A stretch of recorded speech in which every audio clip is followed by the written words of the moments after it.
धर्मों को लेकर देश में विवाद बढ़ता जा रहा है। सोचिए किस तरह से जो बहुसंख्यक धर्मावलंबी हैं वो अल्पसंख्यकों पर टारगेट कर रहे हैं। और एक बार फिर से मनु मीडिया ने मुसलमानों को घेरे में खड़ा कर दिया है। एक बहस कराई गई, गॉड एग्जिस्ट और नॉट, और उसके बाद ऐसा लगता है जैसे चरमपंथियों की बाढ़ आ गई है। हर कोई एक दूसरे के धर्म को नीचे दिखा रहा है, हर कोई एक दूसरे को गाली दे रहा है।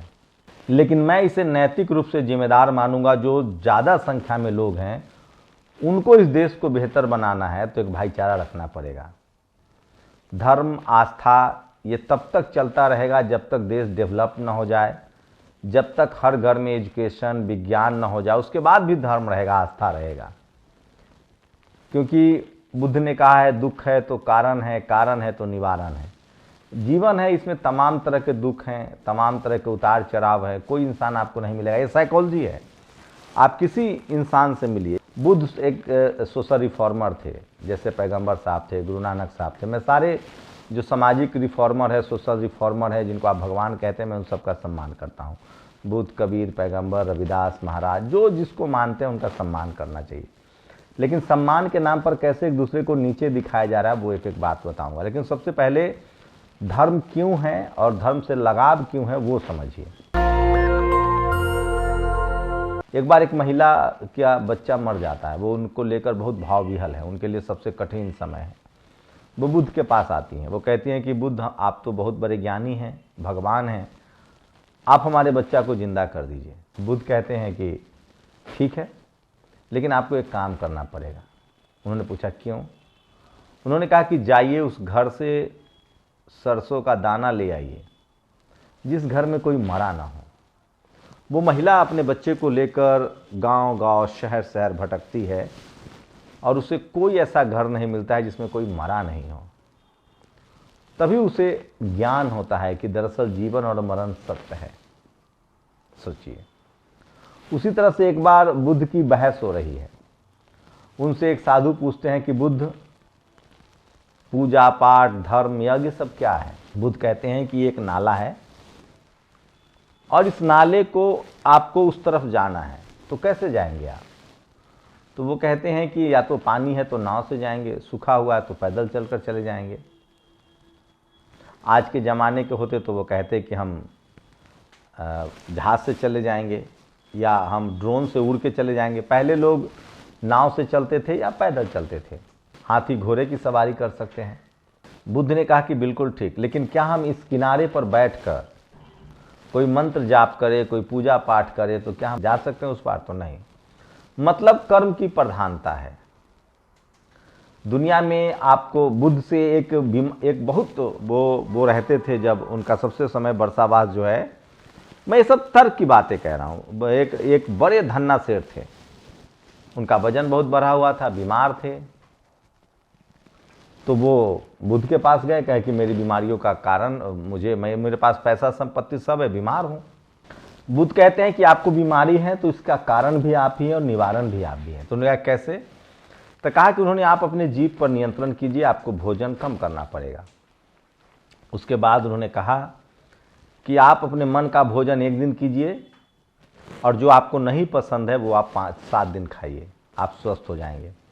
तो बुद्ध ने जोर दिया कि आपको, अगर आप सबसे पहले इंसान को अपना हेल्थ, स्वास्थ्य, फिर समाज और फिर संपत्ति की जरूरत होती है। इस तरह से वो तर्कवादी इंसान थे।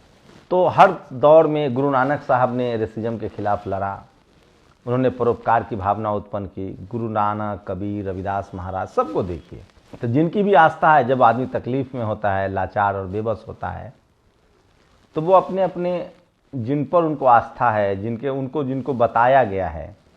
जैसे मैं मुस्लिम परिवार में पैदा होता तो मुझे बताया जाता कि आपको इस्लाम मानना है, यही सबसे बेहतर है।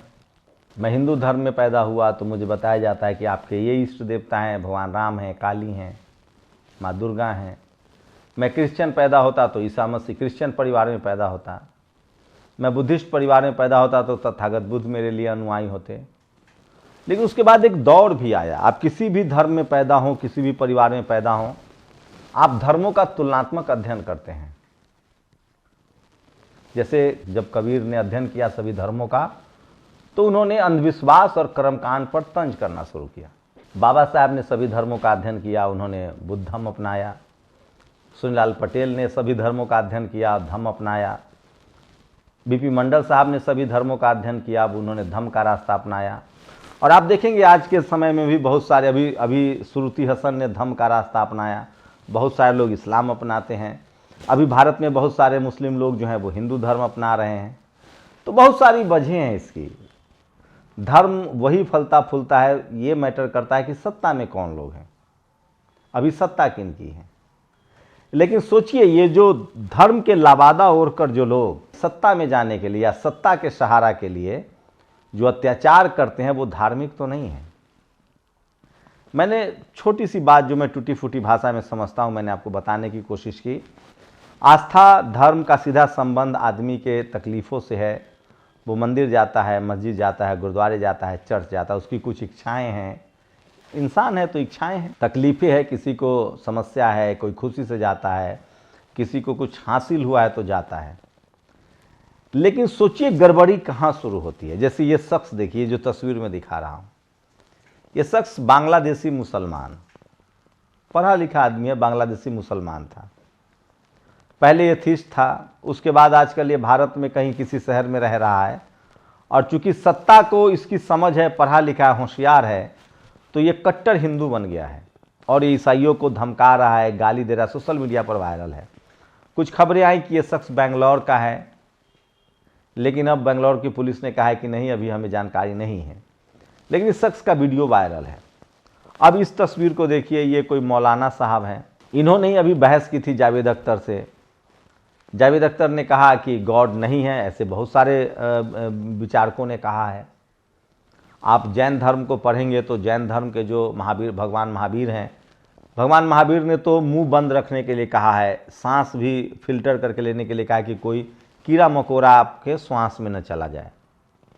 तो वो जीव जंतु से के सुरक्षा की बात करते हैं, मतलब वो किसी भी तरह की हत्या की बात नहीं करते हैं। लेकिन समस्या तब शुरू होती है जब किसी भी धर्म का आदमी ये कहने लगता है कि मैं श्रेष्ठ हूं और बाकी सब गड़बड़ है। जब किसी जाति का आदमी ये कहने लगता है कि मैं श्रेष्ठ हूं और बाकी सब गड़बड़ है। जब किसी राज्य का आदमी कहने लगता है कि मैं श्रेष्ठ हूं, बाकी सब गड़बड़ है।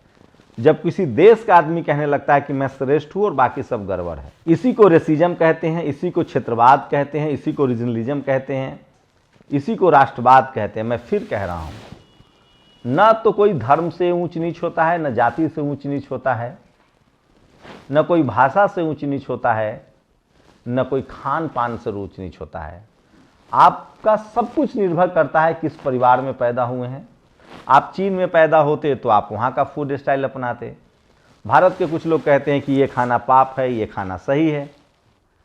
ये सब निर्भर करता है फूड हैबिट्स। और चीन के लोग हैं, वो सब कुछ खाते हैं, दुनिया के सबसे तरक्की पसंद देश है, मॉडर्न स्टेट है। अमेरिका में, लंदन में, पूरा यूरोप सब कुछ खाता है। वो खाने को प्रोटीन वाइज देखते हैं, वो खाने को उसके रिसोर्सेज के तरफ से देखते हैं, धार्मिक नजरिए से नहीं देखते हैं, क्योंकि उनकी नरिशिंग इस तरह से हुई है।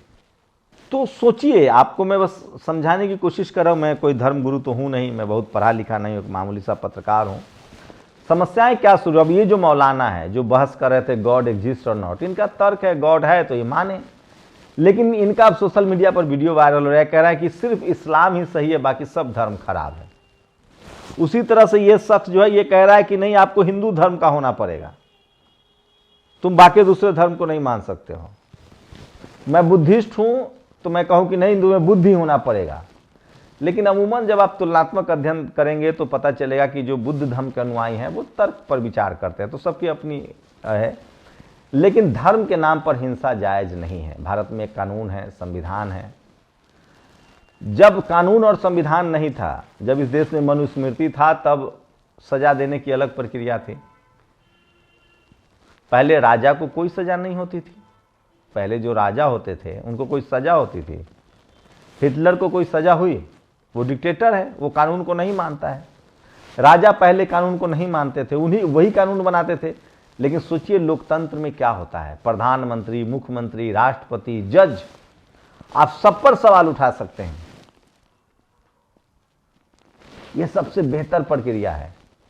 और भारत का संविधान क्या कहता है कि सभी को अपने धर्म और उपासना का अधिकार है। लेकिन अभी क्या चल रहा है, ये तमाम तस्वीरें देखिए।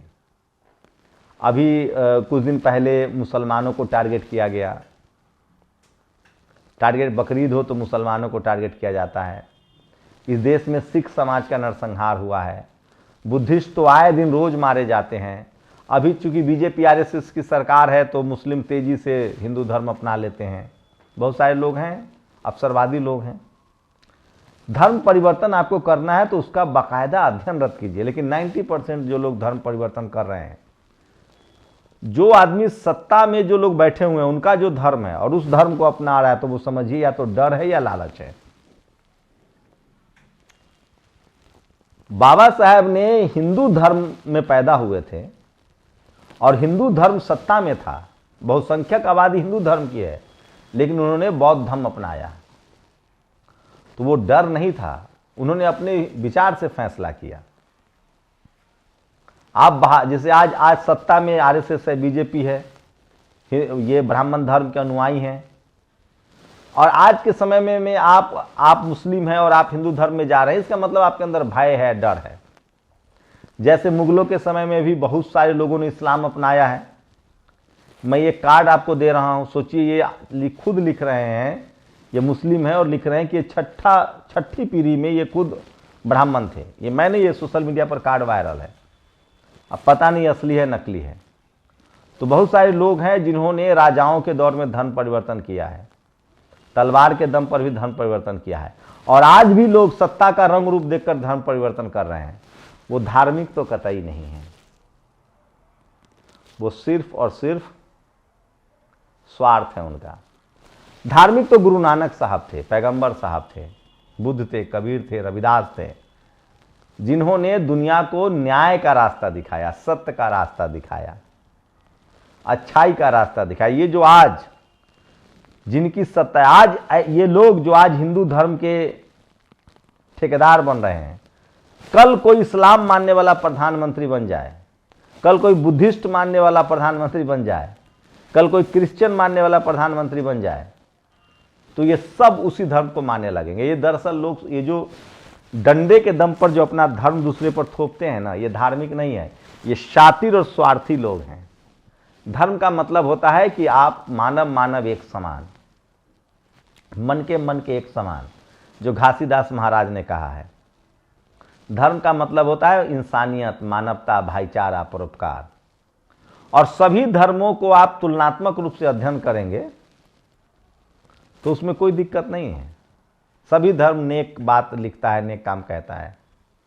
लेकिन जिस धर्म में भी जो ये चाहिए धर्म गुरु हो या वो धर्म हो जो आदमी को जाति के आधार पर, रंग के आधार पर, भाषा के आधार पर, धर्म के आधार पर बांटे, वो धर्म नहीं हो सकता है, वो अधर्म है। और इसीलिए बाबा साहब ने भारत के संविधान में सभी को छूट दी है कि आप बिना डरे, बिना हिचक, जिस पर भी आपकी आस्था है, फेथ है, उसकी उपासना कर सकते हैं, लेकिन दूसरे पर थोप नहीं सकते हैं। आप अपने उपासना, अधिकार, धर्म का प्रचार प्रसार कर सकते हैं, लेकिन तलवार के दम पर नहीं, जबरदस्ती नहीं, सरकार के दम पर नहीं, पुलिस के दम पर नहीं। इसीलिए बाबा साहब महान हैं और उन्होंने सभी धर्म, जाति, लिंग के लोगों को बराबर का मौका दिया है। इसलिए भारतीय संविधान दुनिया का सबसे बेस्ट संविधान माना जाता है। इसलिए जो लोग धार्मिक हैं उनको कम से कम भारत का संविधान मानना चाहिए, क्योंकि भारत का संविधान ही आपके धर्म और उपासना की भी रक्षा करता है। जो लोग धर्म के नाम पर किसी को, चाहे वो कम संख्या वाले लोग हों, चाहे उनसे अलग राय रखने वाले लोग, किसी भी धर्म के लोग किसी भी दूसरे धर्म के लोगों को डराते हैं, उनके साथ अत्याचार करते हैं, क्राइम करते हैं, न तो वो शख्स धर्म को मानता है और न वो धर्म का ठेकेदार है। वो दरअसल गुंडा है, क्रिमिनल है और वो अपनी रोटी सेक रहा है। वो इंसान तो बेहतर नहीं है और वो देशद्रोही भी है जो भारत के संविधान को नहीं मान रहा है, जो भारत के नागरिकों को धर्म, जाति, लिंग और क्षेत्र के आधार पर भेदभाव कर रहा है। और ऐसे में धर्मगुरु, कुछ धर्मगुरु तो लिस्टेड हैं। सही धर्मगुरु की पहचान बता रहा हूं। आप मानिए चाहे नहीं। में सही धर्म गुरु वो होता है जो अपनी धर्म की अच्छाई बताए, आपको अच्छे धर्म पर चलने रास्ते पर चलने के लिए प्रेरित करे। वो धर्म गुरु कतई अच्छा नहीं है जो दूसरे धर्म को नीचा दिखाए, दूसरे धर्मावलंबी को गलत कहे और अपने को बेहतर कहे, और जो हिंसा का रास्ता दिखाता है। सोचिएगा जरूर। शुक्रिया। दस्तक की आपसे गुजारिश है कि अगर इसको बचाना चाहते हैं तो नेशनल दस्तक को सब्सक्राइब करने के लिए रेड कलर के सब्सक्राइब बटन को दबाएं, फिर बेल आइकन की घंटी दबाएं। नेशनल दस्तक को बचाने के लिए बहुत जरूरी है कि हर खबर को शेयर करें, लाइक करें, कमेंट जरूर करें।